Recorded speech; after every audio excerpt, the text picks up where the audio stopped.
Greetings, everyone. Chief Yuya. You're listening to the Chief Yuya podcast, and we are covering the film, The Never Ending Story. All right. So I want to just, as always, I like to jump right into it. And, we're, of course, on our third film. We did 1984. We did Conan the Barbarian. And now we're on Never Ending Story. This may be the last one in this series. I'm not sure. I got one more I may want to throw in there, but I haven't made that decision as of yet, even though we're on the last one. So we'll see. I might do a bonus addendum film, considering, depending on how people take to these, and if you're able to really kind of hear the message. So anyway, let's get right into it. So the Never Ending Story film came out in 1984. And, we've been dealing with these films from like 82 to 85 around there, because like I shared, Hollywood was doing a lot of work around that time, around that Reagan era, and really doing a lot of work to reinforce certain concepts of the 60s and dismantle certain concepts of the 60s and really set us up, for where we are today, which we really covered a lot of that in 1984.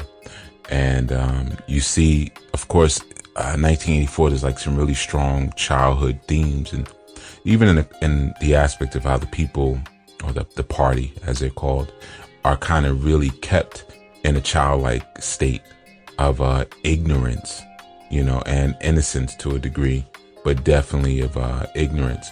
So we have the same going forward when we looked at Conan the Barbarian and looked at some of the things that happened to him in his childhood and in his youth. And then now when we look at The Never Ending Story, which a lot of people maybe remember it from their childhood, if you're, I guess you'd have to be mid 30s to maybe 50 or somewhere around there, I would say. It would be a film of your youth.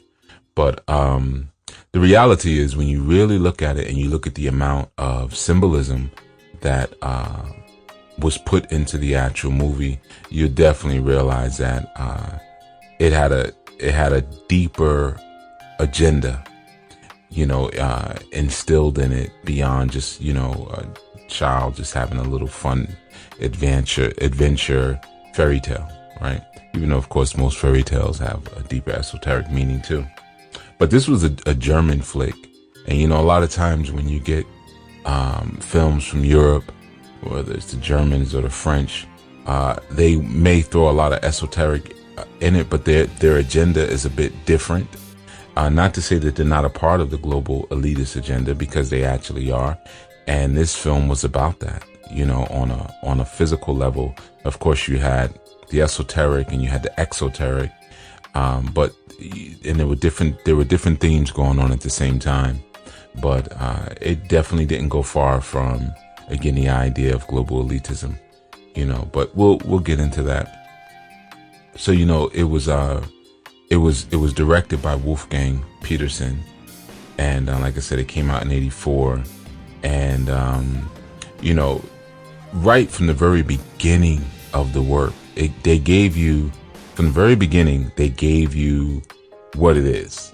And I always appreciate films like that, where it's not a whole lot of, I don't mind trying to figure it out, but it's always cool when you get right into the action of the actual theme and what's actually going on right from the beginning. So, the movie had kind of like a dualistic spotlight on who we would call the star, of course, right? So let's just start with who we encountered first.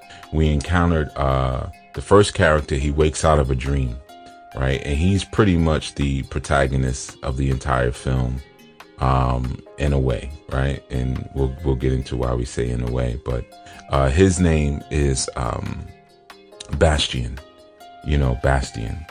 And, it's a common German name and typically a shortened form of Sebastian. But of course, when you're dealing with a movie, you can't exclude anything, right?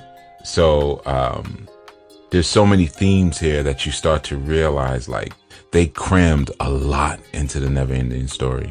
There was so much crammed into this movie that it was interesting because there was a lot crammed into it, but you won't really miss any of it. You know, it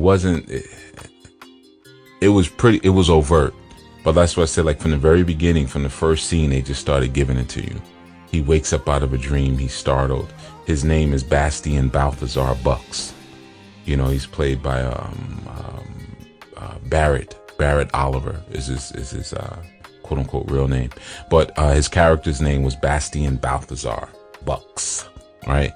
So you already got BBB. Right. Not only do you have I don't want to say an unusual name, but you know, in some ways we could call it an unusual name. But outside of that, you have this idea of, or this concept of BBB. And, you know, Bastian is an interesting name. We just look at the first name, right? Because there's different ways that you could look at it. Of course, you could look at Sebastian, but you always got to go a little deeper. So you have Bastian as a name, Bastian, right? You have that name, Bastian. But then if you look at it phonetically or listen to it phonetically, you have Bastion, Bastion, you know, and of course there should be an interplay between the two of them.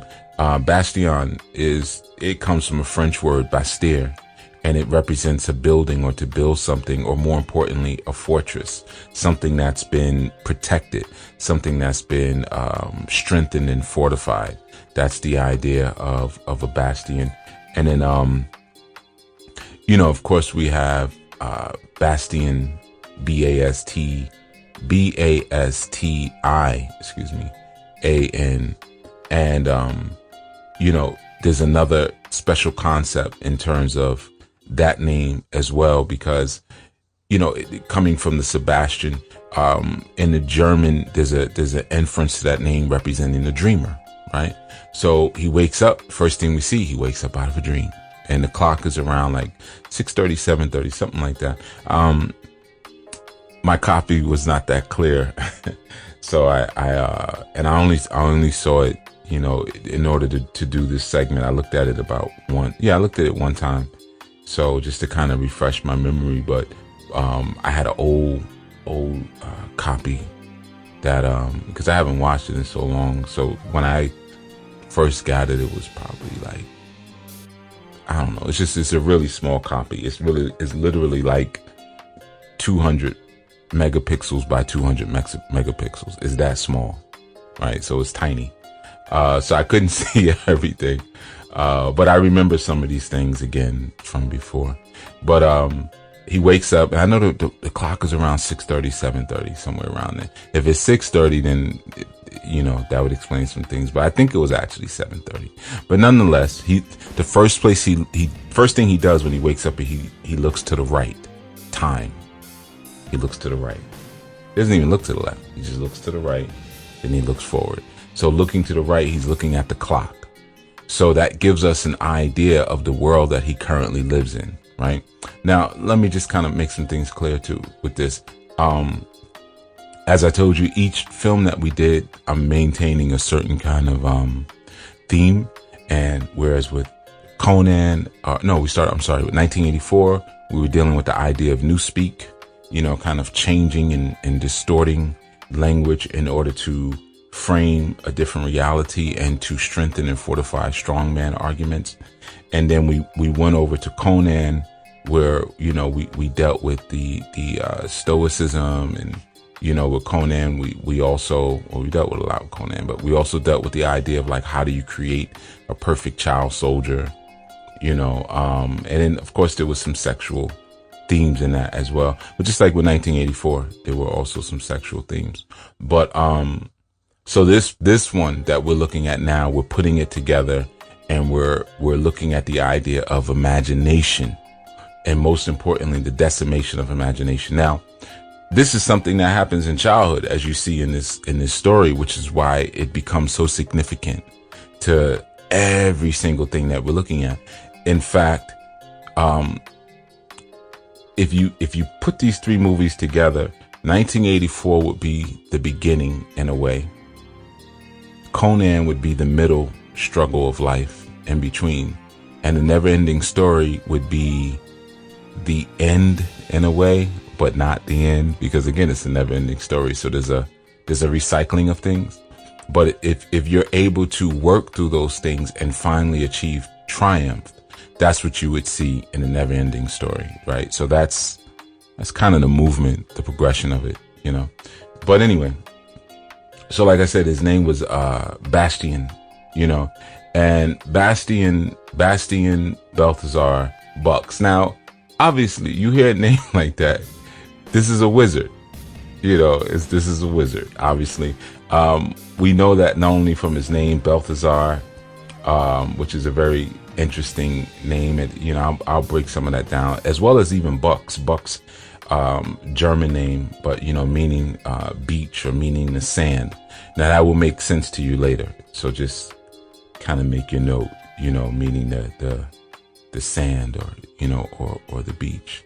But then you have Balthazar, which was his middle name out of the three. And of course, you know, Balthazar was one of the magi who came, who was a king who came to, according to legend, who came to see the baby Yeshua, you know, or the baby Yahushua.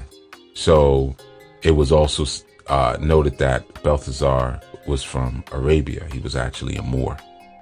Okay, so and there's more to that, because Balthazar is actually two different names. Balthazar it's a name in Hebrew, but it's also a name in Arabic. So you have Balthazar and Belshazzar. And the key with that, I don't want to get into the name too much, because I could actually break this one down a lot. It's a very interesting name, because anytime you see that Bel or you see Baal, you're dealing with the deity Baal, Baal. Okay, so that Baal is like, once you see that, you know, like, oh, okay, we're talking about some Babylonian energy there. Once I see Baal, it's, you know, it's about to get deep, you know, once you kind of see that name.